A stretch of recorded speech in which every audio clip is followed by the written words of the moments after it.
Mayong uto mga kaigsunan, mga kaigalaan diha sa Davao City Jail o nini nga udto magsugod kita og pagtuon og lain na mga serye o series um, atong pagatun-an ang Beatitudes nga makita nato sa Matthew 5. Actually, ang Beatitudes di lamang sa Matthew 5 kundi sa Matthew 6 hangtod sa city man, pero i-focus lang nato sa Matthew 5, labi na gyud sa bersikulo 1 hangtod sa 11. Ang atong unang pagtuon, tubagon na to ang pangutana nga unsa man ang happiness, unsa man na ang gitawag nato nga kalipay, unsa man ang tinuod nga kalipay, unsa may atong nahibal-an na tungod ana o unsaon nato makadiskubre kita o makatagamtam kita og kalipay. Basahon ko ang atong bersikulo nini nga udto sa Mateo 5, 1 hangtod sa 11. Sa dihang nakita ni Jesus ang daghang mga tao, mitungas siya sa bukid ug milingkod didto. Miduol kaniya ang iyang mga tinun-an. O gitudloan niya sila. Mingon siya, bulahan ang mga tao nga nagaila o nagkulang sila sa Dios, kay sakop sila sa paghari sa Dios. Bulahan ang mga nagamasulubon, kay lipayon sila sa Dios. Bulahan ang mga mapainubsanon, kay mahimong ila ang kalibutan. Bulahan ang mga tao nga naninguha gayud sa pagbuhat sa kabubuton sa Dios, kay tabangan sila sa Dios sa pagtuman niya nga tinguha. Bulahan ang mga maluluyon, kay kaluy-an sila sa Dios. Bulahan ang mga tao nga hinlo o kasing-kasing, kay makita nila ang Dios. Bulahan ang mga tao nga nagpatunhay sa kalinaw, kay pagatawgon sila nga mga anak sa Dios. Bulahan ang mga tao nga ginalutos tungod sa ilang pagsunod sa kabubuton sa Dios, kay sakop sila sa paghari sa Dios. Bulahan kamo kung tungod sa inyong pagsunod kanako, tamayon kamo, lutuson ug butang-butangan sa tanang mga matang sa kadautan. Mausab kini ang ilang gibuhat kaniadto sa mga propeta. Busa paglipay gayud kamo, kay dako ang ganti nga inyong madawat dito sa langit. Kung atong tubagong ka na pangutana, unsa man ang kalipay o tinuod nga kalipay, ang problema sa niining topiko o niining kamatuoran sa kalipay tungod kay dili kayo nato kini matugkad, or kung sa English pa elusive, ilahas murabag, di nato dayon mahangpan, no? Di nato dayon ma-define kining kamatuoran tungod sa kalipay. Kay sa kalibutan, mao gyud ni ang ginapangita sa tao kung unsa iyang kalipayan. Sa ang daghang mga tao ingon nga magminyo ko aron malipay, bisan mag-diborsyo, bulagan ko akong asawa. Ang uban naa sa ilang immoral nga relasyon, sa pakikilawas sa uban, paggamit og droga, sa music, bisan alcohol o katigayunan o unsa man, bisan mga pleasure sa kalibutan, no? Kaon, kung pagtuon man, edukasyon. So kadaghan kayo nga mga ginahimo sa tao aron lang gyud makaangkon siya og kalipay. Pero ato makita nga bisan og ang tao naay ni nga tong mga gipanghisgutan, nagyapoy mga pagkulang nga di mingon sila nga kuwang pagyod, di pagyod ko malipay, wa pa ko ay katagbawan. So kung atong tanawon ng atong kalibutan karon, ang pangutana kung nakaangkon ba ang tao sa tinud nga kalipay, daghang mga tao maingon nga dili pagyud hingpit ang akong kalipay. Ang atong pananglitan nga usa ka tawo nga sulat sa balang kasulatan nga nakaangkon sa tanan, unya wa gihapon siya matagbaw, mao si Haring Solomon. Si Haring Solomon, siya pinakabantog nga hari. Usa siya ka politician pod, isa ka maayo nga commander sa iyang mga army, usa ka maayong leader. siya pod maayo sa pangduki-duki sa siyensya bisan sa pag sulat og mga musika. Sa record sa Biblia nakasulat si Solomon og 1,000 ka kanta. Doon na ba'y usa ka musician nga nakasulat og 1,000 nga kanta karon, o dunay 3,000 ka proverbs nga iyang gisulat. So lantip gyud siya og panguna-una, ug siya ang pinakadatok nga hari sa iyang panahon nga duna siya ay 1,400 ka mga karawahi. Niadtong panahon wa man sila kotse, ang ilang bali murag kotse nato sa kotse nila sa una kanang karawahi, ug duna siya ay 12,000 ka mga kabayo, ug ang iyang income, iyang katigayunan 23 ka tulinada sa bulawan, 23 metric tons sa bulawan kada tuig na. So kining tawhana di pod ingon nato nga wa pod siya itsura, kay daghan po siya asawa. 700 ka buok ang iyang asawa o 300 ang iyang kabit. So maingon nato nga kining tawhana malipayon gyud, kay murag naa na sa iya tanan. Pero iyang giingon diha sa Ecclesiastes Kapitulo 2, versikulo 10 ug 11, nakuha ko ang tanan kong gusto, gihimo ko ang bisan unsa nga makalipay kanako, nalipay gayud ako sa tanang nakong gihimo, ug mao kini ang balo sa akong paghago. Versikulo 11, apan sa dihang giunahuna ko pag-ayo ang tanan kong nahimo, nasuta ko nga kining tanan walay kapuslanan, sama lang nga nagagukod ako sa hangin, wala gayud kaayuhan nga makuha sa paghago dinhi sa kalibutan. Sama lang kuno siya nagagukod sa hangin. Kung imong gikumkum ang hangin, wa gyud kay makumkum. Kung kukdo nimo ang hangin, wa gyud kay madakman. Kung ang tawo nga nagaingon ini, murag wa gyud siya nakaangkon o katagbawan sa iyang mga gipanghimo. So ang nagsulat ini o nagsultin ini si Solomon, nga iyang naangkon na ang tanan ni sa kalibutan. O kana gipapantundaan po ni Ginoong Jesucristo, kay iyang giingon din sa Lucas Kapitulo 12 versikulo 15, unya misulti si Jesus sa mga tao, pagbantay kamo sa tanang matang sa pagkahakog, kay ang tinuod nga pagkinabuhi dili sa diha sa kadaghan sa kabtangan. So kung ang tao hunahuna nga maangkon niya ang kalipay, katagbawan sa mga butang sa kalibutan, sa mga gi-offer sa kalibutan, gitanyag sa kalibutan. Kung mutanaw tag TV, kung mo mamati sa mga advertisements, mao gyud na ang advertise pirmi nga kung mupalit kan ini, kung makaangkon ka ini, kung naa ka niini nga kutse, kung naa ka nagpuyo niini nga lugar na mao ni imong bahay, mao ning imong hotel nga gipuy-an, mao ning imong kinaadman nga naangkon, makaangkon ka o katagbawan o kalipay. Pero sa giingon na si Solomon, gagukod lang kita sa hangin, kay di maangkon di ay ang katagbawan o kalipay sa mga butang ning kalibutan. Ingon pa ni Kristo Jesus, ang pagkahakog sa matag sa mga butang o kinatawag na pagkahangpunon, covetousness, mao kana ang usa sa mga nakita nato sa kalibutan karon, di ba? Muhimo og dautan lang ang tao para makaangkon og kabtangan, kay abi niya nga ang iyang kinabuhi, ang iyang kalag malipay pinaagi niini. Og ako nang isulti ni sa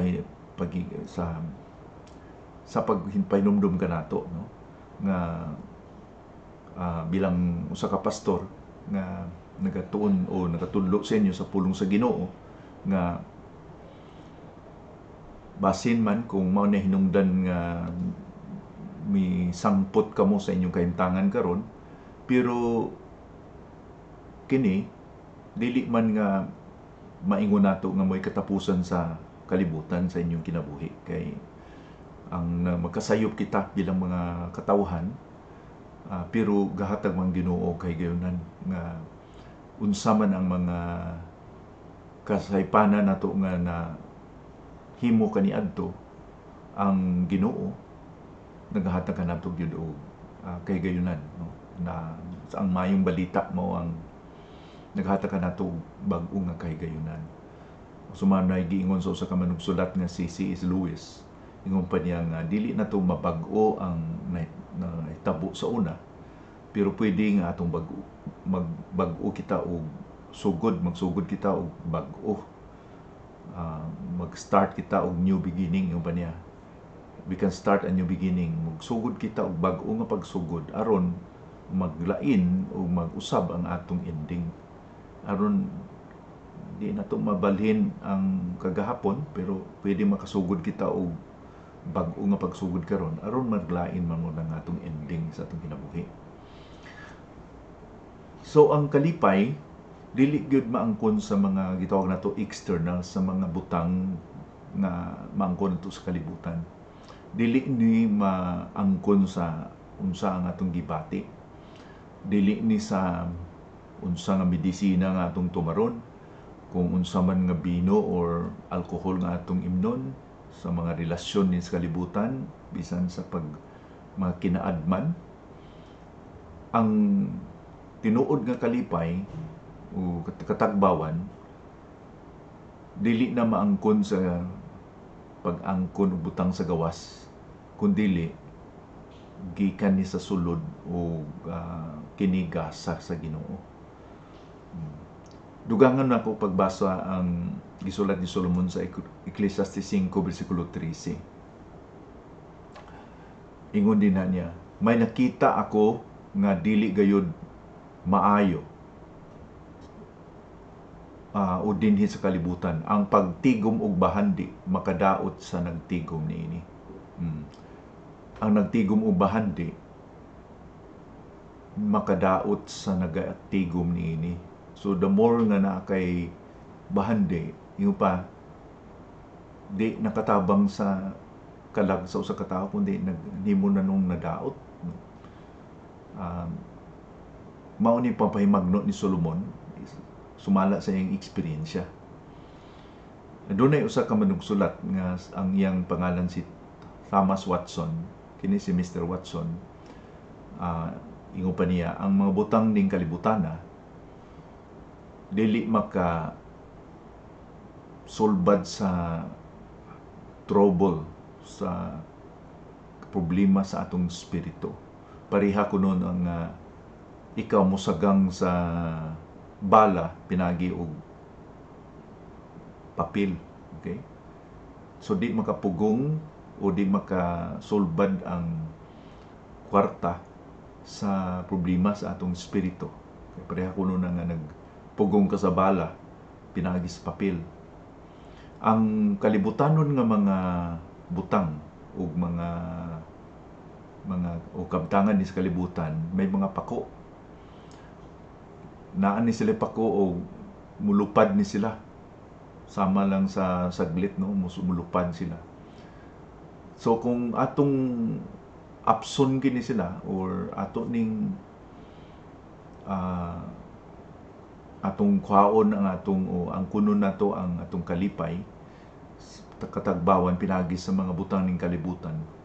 Ingon pa ni Watson, mura kag nagngita o buhi gikan sa mga patay. So ang pangutana, unsa man gining blessedness? Unsa man ning pagkabulahan? So mao ni una natong i-define, no? Unsa ning blessedness? Happiness o blessedness magkalain na sila o kahulugan. Happiness kun pala ato nang i-define sa English kana nga pinulungon nga happiness na adenay murag relasyon sa usa ka English pod nga pulong nga happiness.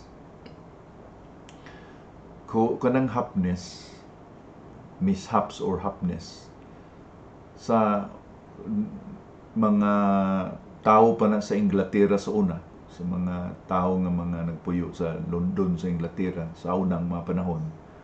Ang kahulugan di ana kay usa ka butang nga nahitabo pinaagi og tsansa, happiness or mishaps. Usa ka butang nga nag-abot nga sulagma tungod kay nang sulagma lang nag-abot sa imong kinabuhi. Unya kini lumalabay lang kay sulagma lang, may lang makataghap ba, nataghapan. Mahimong mabot, mahimong di. No? So, mao nang happiness. Ang happiness naka-apekto sa atong gibati. Kay, mao ni ang nature nining happiness, no? Parang sulagma lang kay nagdepende na sa atong gibati na sa panahon nga mo mata ta sa buntag nga bugat ang atong gibati na panahon pud nga malipay ta, so gadepende sa atong kahimtangan. Pero kining pagkabulahan bulahan nga giingon din sa Mateo 5 gikan kini sa Latin nga pinulungon nga ang kahulugan ni ani blessed or joyous, kalipay nga naa sa sulod sa kasing-kasing. So akong isulti sa inyo nga kining pinulungon nga blessedness dili ni parihas sa happiness. So unsa man kini? Ang simple nga kahulugan ini God's approval in your life, ang pag-aprobar sa Ginoo sa imong kinabuhi. So kung kita ang atong kinabuhi ginaaprubahan or mahinangpunon diya sa tubangan sa Dios. God's approval sa usa ka kinabuhi. So buting nun kining mga ginabatbat dinhi ni Ginoong Kristo nga bulahan ang poor in spirit, nagakasubo ug uban pa, kung ato kining hangpon o maeksperiensyahan o ato ning masunod, dunay approval ang Ginoo sa atong kinabuhi. Dili ni sa atong ginabati, atong naramdaman o atong gibati, kundi tungod sa kamatuoran nga ang Ginoo nagdawat sa atong kinabuhi o nag-approve sa atong kinabuhi o nahinangup sa atong kinabuhi. Dili ni sa atong gibati, kundi unsa ang tanaw o pag-approve, no? Dili ni sa akong gibati kundi o sa atong gibati nga murag nindot akong gibati karon mo nang blessed ako karon, dili kundi ang kamatuoran nga kita gidawat sa Ginoo or gi-approvean sa Ginoo o kana bang unsa ang pagtan-aw sa Ginoo sa atong kinabuhi. Okay? Dili sa atong ginabati kundi unsa ang pagtan-aw sa Ginoo sa atong kinabuhi nga kita mahinangpunon sa tubangan sa Ginoo. So kini mo'y makita nato nga usa ka diferensya sa happiness o blessedness. Sa Salmo 32 bersikulo 1 ug 2 makita nato dinha nga ang pagkabulahan sa dawat gyud nato sa kapasulahanan sa Ginoo nga kita gidawat sa Ginoo kay gipasaylo kita niya, di ba? Ingon niya dinha si David ang nagsulat dinhi, Salmo 32 bersikulo 1 ug 2, bulahan ang tao kansang mga kalapasan gipasaylo, kansang mga sala gipanas. Bulahan ang tao nga wala na isipang sad-an sa Ginoo ug walay gitaguang sala sa iyang kasing-kasing. So si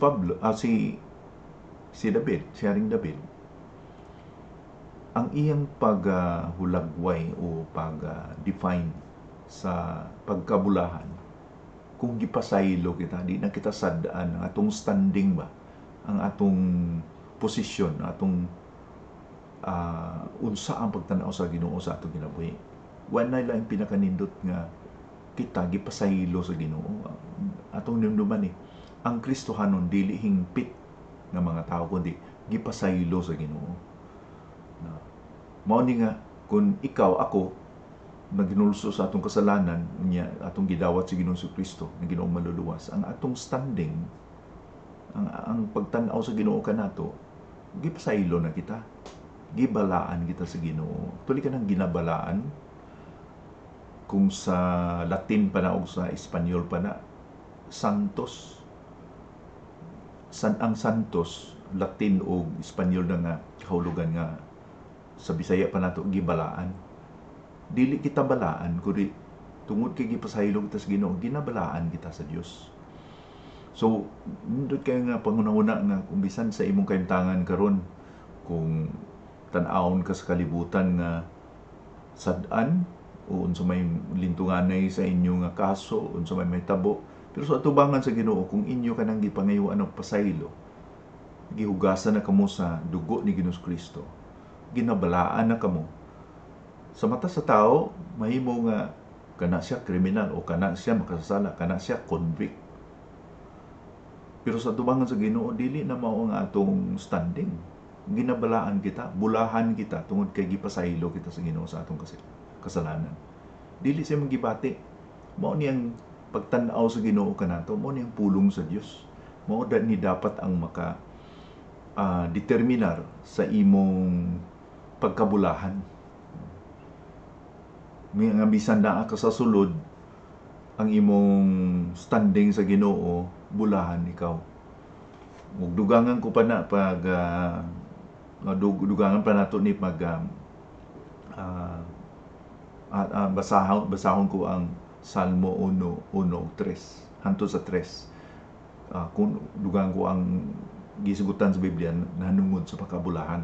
Salmo 1:1 sa 3. Bulahan ang tao nga wala nagakinabuhi sumala sa tambag sa mga daotang tao, wala nagasunod sa ginabuhat sa mga makasasala, ug wala nagapakig-uban sa mga bugal-bugadon, kundili nagakalipay siya sa pagsunod sa mga katuluanan nga gikan sa Ginoo, ug nagapamalandong siya niini adlaw ug gabi. Sama siya sa kahoy nga gitanom sa daplin sa sapa, nga mamunga sa panahon sa tingbunga, ug dili malaya ang mga dahon, ug ang tanan niyang buhaton magmalampuson.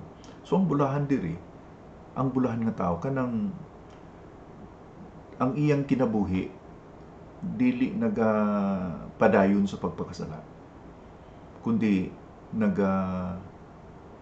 nagapadayon or nagapaduol o nahisandurot siya sa ang iyang relasyon sa Ginoo.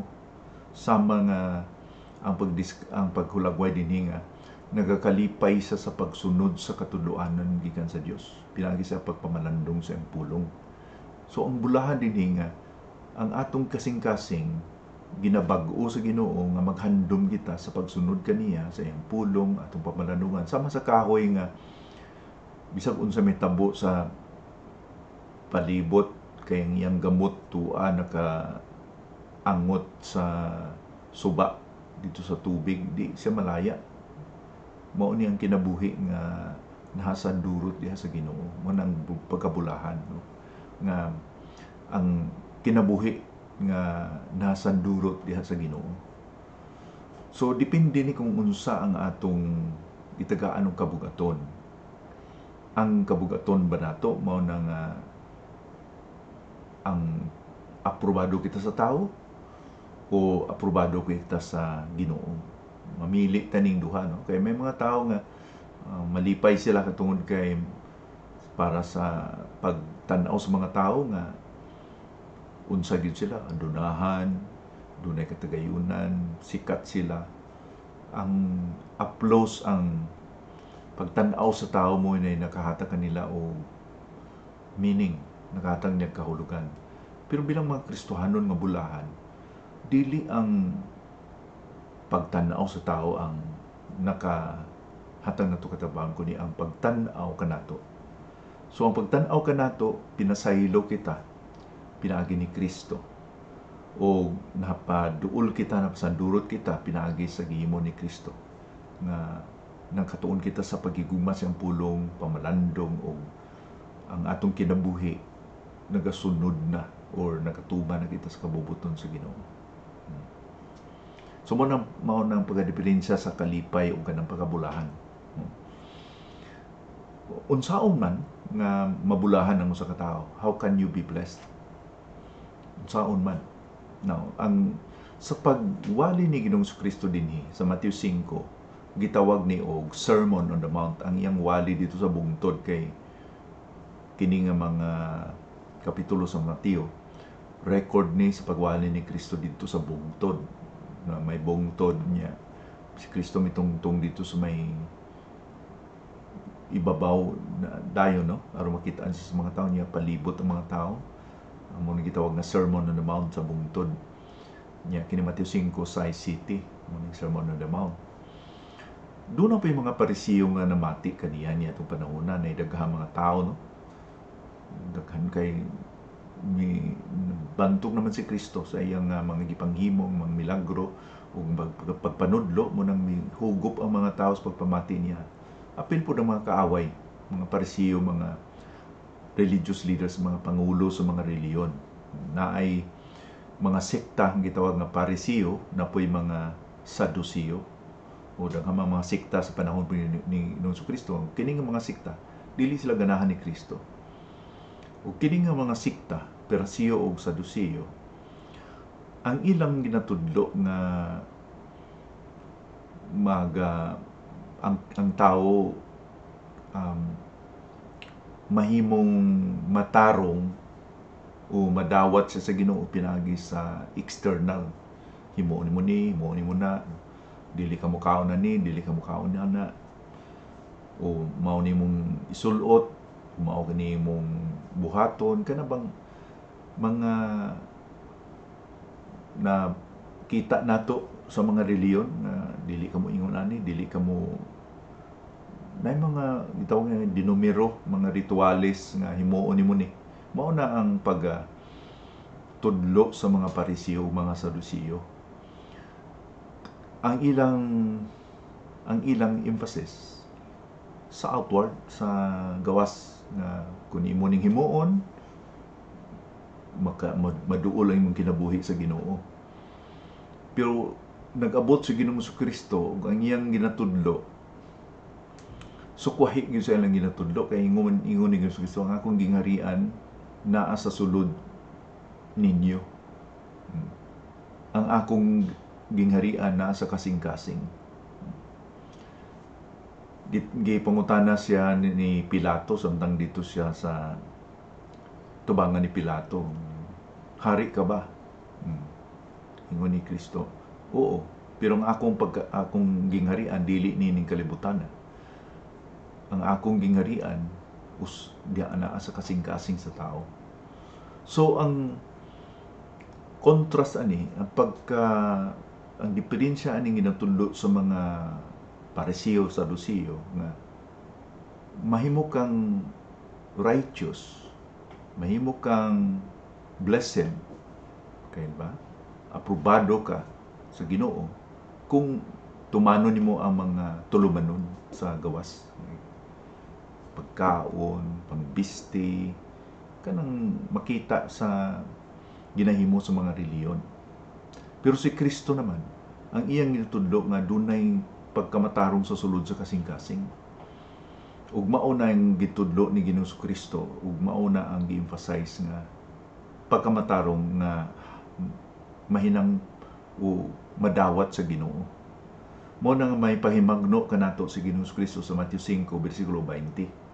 Sa Mateo 5 bersikulo 20. Busa, sultihan ko kamo nga kinahanglan gayud nga ang inyong pagtuman sa kabubuton sa Dios mulabaw pa kay sa pagtuman sa mga magtutudlo sa kasuguan ug sa mga parisiyo. Kay kun dili gayud kamo maapil sa paghari sa Dios. Gawas kuno kang atong pagkamatarong mo labaw sa mga parisiyo, dili kita makaapil sa pagkahari ni Ginoong Kristo. O dili kita makasulod sa gingharian ni Ginoong Kristo. Dapat kuno nga mas mulabaw kita sa pagkamatarong sa mga parisiyo. Ang pangutana, kinsa may makalabaw sa pagkamatarong sa mga parisiyo? Kay wa na may pinaka-strikto nga sikta gawas kanila. Ang buting no ni Ginoong Kristo nga imposible gyud na maangkon nato ang pagkamatarong, mahimugulahan kita sa tubangan sa Ginoo. Pinaagi sa reliyon kay why makahimo sa nga halangpunon siya madawat siya, mahimong aprobado siya sa Ginoo, pinaagi sa pagsunod ug sa karitual o mga external na mga ginahimo. Mao ni ang pahimagno nga nato kay usahay makita nato nga naay mga atong makita nga mga kaigsunan or mga kahigalaan, may mga kaila ka nato siguro basin mga membro man sa atong panimalay nga ang ilang apas lang yun ang external nga basta makasimbal lang ko sa matag Domingo, makahatag ko, di ko himog madautan, may matinumanon ako sa kong relihiyon. Iko na abi nila nga mauna ang pamaagi nga mabulahan sila, mabulahan ang usa ka tawo sa iyang ginahimo. Pero ang pangutana, kanang imong ginahimo o kanang ginahimo sa mga tao karon, makalabaw ba na sa ginahimo sa mga Parisiyo nga madawat sa Ginoo? Kay ngano man unsa may problema dahil sa mga Parisiyo? Akong basahon ang problema nila sa Lucas 11, versikulo 39 hangtod sa 41. Busa, misulti ang Ginoo kaniya, kamong mga Parisiyo, naghugas sa gawas lang nga bahin sa tasa ug plato, apan ang sulod ninyo puno sa kadalo ug kadautan. Mga buang-buang, dili ba ang Dios nga naghimo sa gawas mausab ang naghimo sa sulod? Busa aron mahiluan kamo, kaluyin ninyo ang mga kabus ug ayaw idalo kanila ang ilang mga gikinahanglan. So nakita nako nga o atong masuta dinhi o makita dinhi sa Lucas 11:39-41 nga ang mga Parisiyo naghatag lang yun og kabugaton sa gawas nun nila nga ginahimo sa ilang reliyon o pagtan-aw ni Ginoong Kristo sa kanila sa ilang kasing-kasing, puro sila kadalo, kadautan sa ilang kasing-kasing. So kining pagkabulahan nga atong ginahisgutan bali sa atong introduction ini nga atong series sa Beatitudes, dili gyud mi angkon pinaagi sa reliyon o sa mga ginahimo nato sa gawas, kundi sa relasyon ni Ginoong Kristo. So bali sa atong pag-introduce nini nga serye, hinatunta nga nakahatag ni nato og gamay nga appetite nga unsa din ni ka importante nga wali ni Ginoong Kristo dito sa bungtod, no, sa Sermon on the Mount, kay iya din gibali or al kontra ang ginatudlo sa mga Parisiyo nga mao po na ang nakahatag og kalibog karon sa atong mga katawhan, atong sa mga katawhan karon sa atong mga kaigsuonan, mga kahigalaan nga mahimong matinuman sa ilang relihiyon pero dili sila bulahan sa tubangan sa Ginoo, tungod kay ang pagkabulahan gasas gikan sa Ginoo, ang righteousness, ang pagkamatarong dili sa atong hinimuan kundi sa gihimo ni Ginoong Kristo dito sa cross. So hinatunta ni atong introductory nga pagtudlo, makahatag ni nato og gamay nga appetite og unta magdugang pag yun ang Ginoo kanato og paghatag og kadasig kanang kagutom ug kauhaw sa pagpamati, sa pagpamalandong sa pulong. So mahimong to sa inyong tanan utro og magampo kita. Ginoo, salamat gyud nini nga utto sa imong pulong. Salamat Ginoo nga makasugod kami nini nga bag-o nga pagtuon serye sa Beatitudes. Ang giampo nga ikaw magadugang og kagutom kauhaw sa mong kasing-kasing sa pagtuon niini o unta kini may tanom sa mga kasing-kasing o mao ni ang imong gamiton Ginoo, magdasig kanamo, magtubo kami sa among Kristohano nga kinabuhi. O kung may pipila man Ginoo nga dili pa gyud sila makaingon nga naa sila relasyon sa imo, hinautuntan Ginoo ikaw mag-aabli silang pangunahuna sa ilang mga mata aron makita nila ang nindot ang katahom sa imong maayong balita o dasig kanila o magtudlo kanila sa paginulsol sa ilang mga kasalanan, sa tinuray gayod o pagdawat ni Ginoong Kristo nga Ginoong maluluwas aron makaangkon sila ni ining pagkamatarong mamahimong bulahan sa tubangan ni Ginoong Kristo. Kini tanan among giampo sa ngalan ni Kristo nga among Ginoong maluluwas. Amen.